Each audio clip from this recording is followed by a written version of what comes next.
مساء الخير على كل محب النباتات الداخلية، بين قوسين أحباب مشتل الصوب. النهاردة 1/6 وعندنا موجة حر شديدة جدا جدا جدا، عشان كده لازم نرش أحماض أمينية.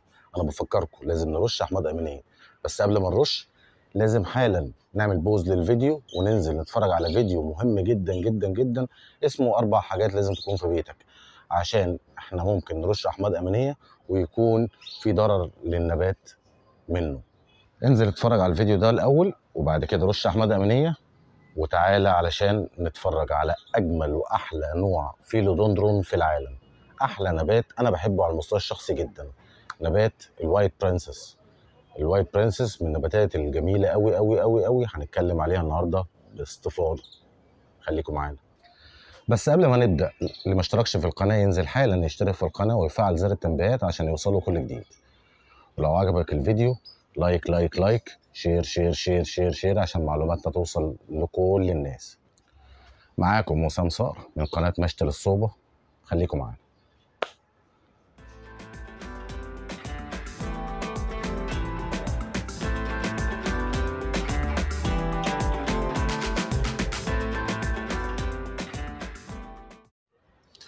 الوايت برنسس من النباتات الاستوائية اللي موطنها الأصلي الغابات الاستوائية في أمريكا الجنوبية، وده له معنى كبير جدا جدا جدا. لازم نبقوا فاهمين يا جماعة النبات بيعيش فين عشان نقدر نوفر له البيئة الطبيعية بتاعته. معنى ان هو في الغابات الاستوائية في امريكا الجنوبية ان هو النبات بيعشق الرطوبة العالية قوي، وده يعني بيعتبر مناسب جدا، مش بنحتاج اي مجهود معاه في المدن الساحلية زي اسكندرية زي بورسعيد والمدن دي كلها. طيب هل معنى دوت ان المحافظات اللي مش ساحلية هتعاني من مشكلة؟ لا ابدا، فيلودندروم من النباتات السهلة جدا جدا جدا. نباتات مجرد بس ما انت هترش عليه رشه خفيفه ميه كل 3 ايام في الحر طبعا، هيبقى معاك جميل وهايل وهينتعش معاك جدا جدا. طيب بالنسبه للري، الري هو ما بيحبش الميه كتير لان هو الساق بتاعته اساسا فيها ميه كتير، فاحنا بنسيب التربه تنشف خالص وبعد كده نروي. بنسيب التربه تنشف تماما وبعد كده نروي.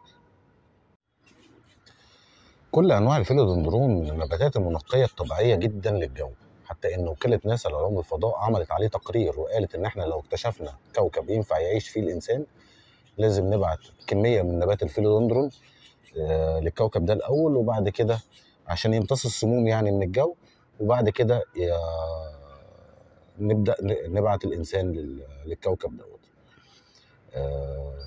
هو فعلا نبات مبهج قوي في البيت، نبات هيضيف لك فرحه. الفاريجيشن اللي فيه او الابيض اللي فيه دوت هيخلي شكله مميز. النبات ده سبحان الله عنده قدره زي ما قلنا كده، ان هو عنده قدره هايله في امتصاص السموم من الجو وتحويلها للعناصر الغذائيه اللي احنا بنمده بيها، اللي هي طبعا العناصر الغذائيه اللي هي NPK. علشان كده احنا بنسمده مره واحده بس كل شهر. هو مش بيحتاج تسميد كبير او كتير، مره واحده بس كل شهر هيبقى تمام جدا جدا وما عنده فيش اي مشكله منه.